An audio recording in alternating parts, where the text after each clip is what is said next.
Hello and welcome back to today's session.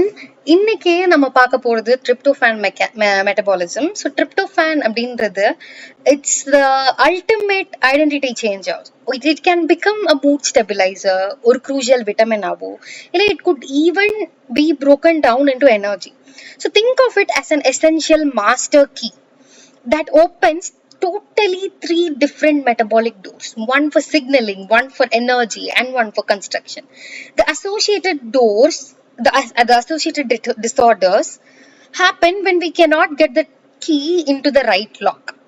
So this is like or initial momentum மாதிரி. Let's get into it. So tryptophan பார்த்தோம் நான் சொன்ன மாதிரி, so it's the key for three different doors. Let's get into it. First வந்துட்டு it's an essential amino acid. Okay va? So இதுவுமே நம்ம பார்த்தது phenylalanine, it's essential. Tyrosine is semi-essential, and here tryptophan is again essential. That is, we have to get it from diet. It's metabolized primarily down into three major pathway. ஒன்னு வந்துட்டு kynurenine pathway, இன்னொன்னு வந்து serotonin melatonin pathway, the other one is niacin pathway. So first, let's see about the serotonin signal pathway. So it's the mood regulator. Basically, tryptophan is first converted to hydroxytryptophan and then to serotonin. So இந்த pathway வழியா போச்சு அப்படின்னா it could boost up the mood. See? Yeah. And then so tryptophan is getting converted to 5-hydroxytryptophan. இதுக்கு we have it's getting converted to 5-hydroxytryptophan.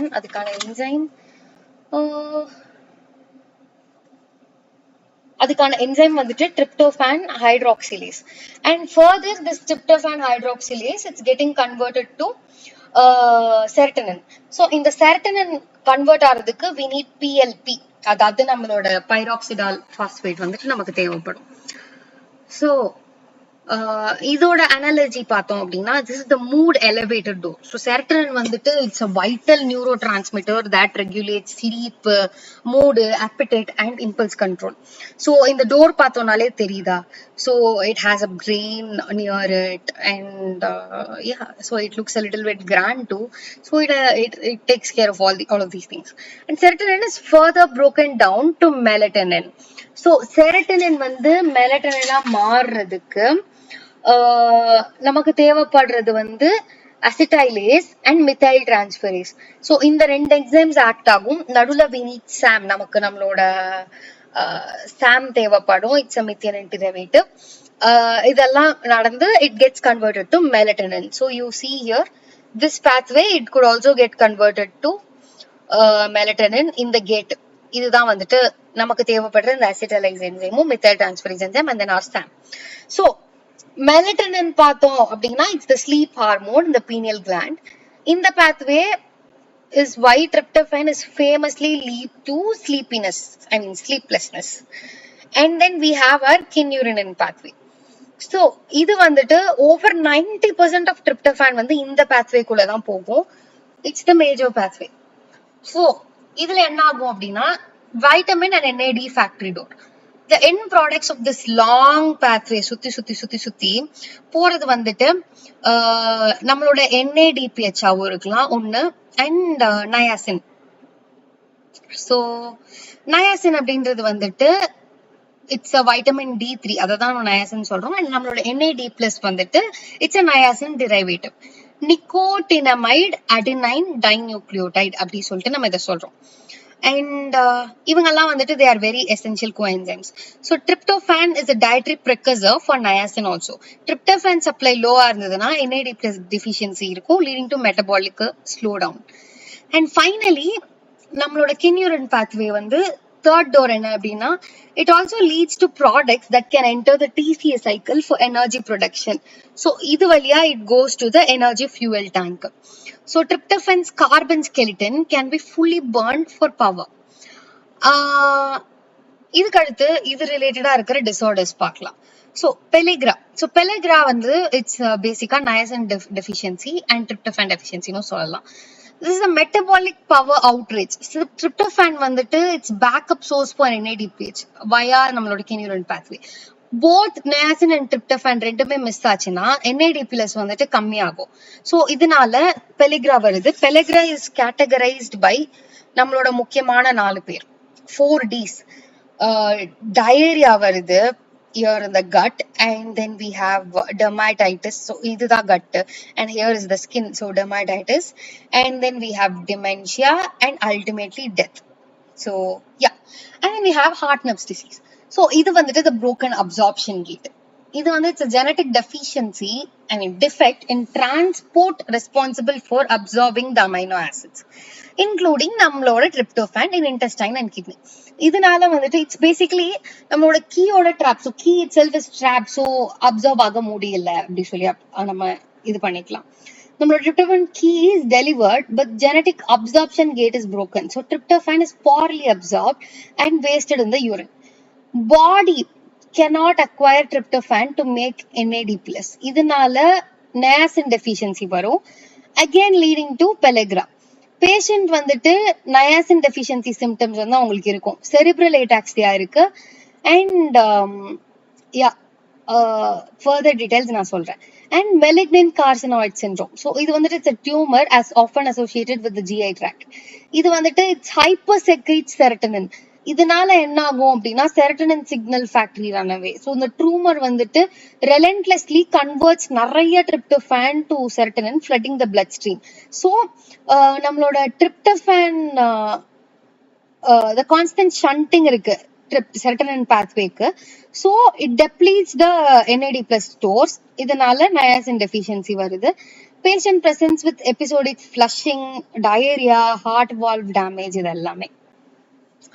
So நம்ம once recap பண்ணணும் அப்படின்னா heart nerves disease. So இதுல வந்துட்டு amino acid transporter deficient இருக்கு. So pellagra like lesions பார்க்கலாம், ataxia பார்க்கலாம், and photosensitivity பார்க்கலாம்.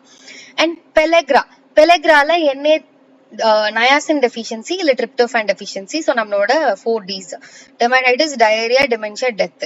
Serotonin deficiency. So serotonin deficiency வந்துட்டு it's basically due to tryptophan hydroxylase defect, because tryptophan hydroxylase வந்துட்டு serotonin convert பண்ணும், serotonin form பண்ணும் from hydroxytryptophan, and further serotonin மேல acetolaseம் SAM act ஆகுது, and the other enzyme methyl transferase act ஆகி melatonin வருது. So இதெல்லாம் நான் ஏன் திருப்பி சொல்றேன்னா for the sake of revising. And serotonin deficiency இல்ல serotonin excessனால நமக்கு mood disorders வரும், sleep disturbances வரும், NAD+ reduce ஆகிடும். Carcinoid syndromeல வந்துட்டு serotonin secreting tumor இருக்கு, so diarrhea, flushing, increased serotonin இருக்கும், அதனால serotonin யூரின்லயுமே அதிகமா பார்க்க முடியும் நம்மளால. so என்ன ஆகும் அப்படின்னா இப்பதானே நம்ம படிச்சோம், இதனால என்ன ஆகும், NAD+ வந்து கம்மியாகும், so energy deficiency இருக்கும், pellagra like symptoms again இருக்கு. Kinnurin pathway defects, so rare enzyme deficiencies, neurological symptoms இருக்கு, neurodegeneration இருக்கு. So almost அவ்வளவுதான் மோஸ்டா. And and serotonin வந்துட்டு it's produced by arginatafin cells of the gastrointestinal tract. இதனால இங்க tumour வரதுதான் நம்ம carcinoid tumor சொல்றோம். So it's arginatafin cells. ஓகேவா? So அவ்வளவுதான் maximum. So we have covered everything. மிச்சது வந்து கதை தான். இதெல்லாம் தான் முக்கியமான திங்ஸ். இந்த என்சைம்ஸ் எல்லாமே டெய்லி ஒன்ஸ் எழுதி பார்த்தா it would be really good for the exams. டிஸ்டிங்ஷனே வாங்கிடலாம். Okay, see you again in மிச்சம். நெக்ஸ்ட் வீடியோ வந்துட்டு I think most we have covered. ஒரு சில things I didn't cover for say ஒரு சில குட்டி திங்ஸ் எல்லாம் மிஸ் பண்ணிருக்கு. அமைனோ ஆசிடூரியாவா இருக்கட்டும், அதர் டிசீசஸ் சிட்ருலினிமியா, ஆர்ஜினிமியா இதெல்லாம் அவ்வளவா கவர் பண்ணல. அண்ட் சிஸ்டதைனூரியா கவர் பண்ணல, maple syrup urine disease cover பண்ணல, மித்தல் மெலனிக் ஆசிடூரியா கவர் பண்ணல, ஹோமோசிஸ்டினுரியா பெருசா கவர் பண்ணல. ஸோ இதெல்லாம் வந்து கவர் பண்ணி ஆல்பினிசம் ஒழுங்கா கவர் பண்ணல. ஸோ இதை கவர் பண்ணி மிசலேனியஸ் இந்த மிஸ்ட் அவுட் டாபிக்ஸ் எல்லாமே போட்டு ஒரு வீடியோவோட will wind up protein metabolism and will start with hemoglobin metabolism and acid base metabolism.